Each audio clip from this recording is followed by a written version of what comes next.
BBC Newcastle, radio for the North East. 20 minutes past 7. Now, it sounds like a scene straight out of the BBC series Peaky Blinders, bare knuckle boxing. Well, that's what we're going to hear about now, and check this out, it's actually legal. Yeah, have a listen to this. Claire Hawthorne has more. If I say the words bare knuckle boxing, what picture comes to mind? Grimy underground betting circles in Edwardian England, Peaky Blinders style perhaps.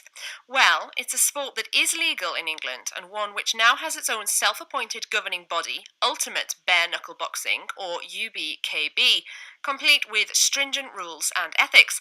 Now they're trying to change the image of the sport. Don't call it a comeback.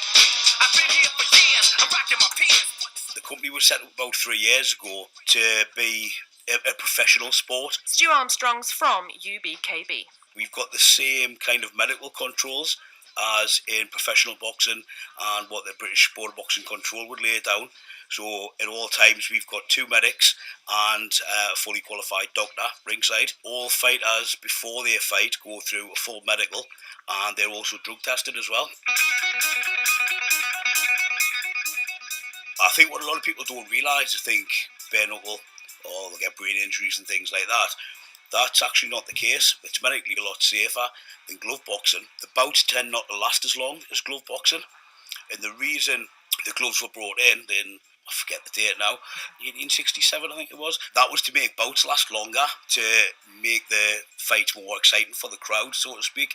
Also in bare knuckle, you'll find a lot less headshots thrown. So if a bare knuckle boxer constantly targets the head, they're more likely to get a broken hand or a broken wrist than they are to hurt the other person. The UBKB is doing its best to shed the image, but is it still happening underground? Stu says, unfortunately, yes.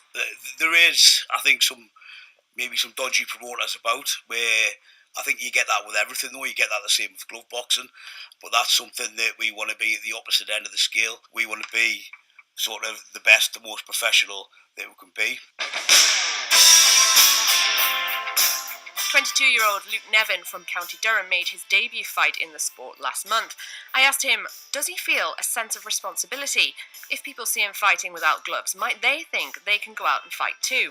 Anyone could do that, and if you're gonna hit someone, they're gonna go and hit someone. Doesn't matter if someone else is doing bare knuckle boxing or MMA or anything. It's up to that individual, really.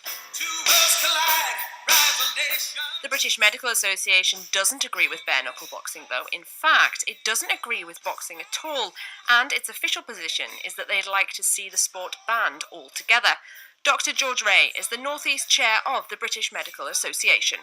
All the safety factors have got to be brought into play, but certainly as a doctor, I certainly know that repetitive, cumulative punching, injury to the brain can cause neurological problems and intravascular bleeds. And as a doctor, rightly so, that is something that I think the majority of my colleagues would be concerned about.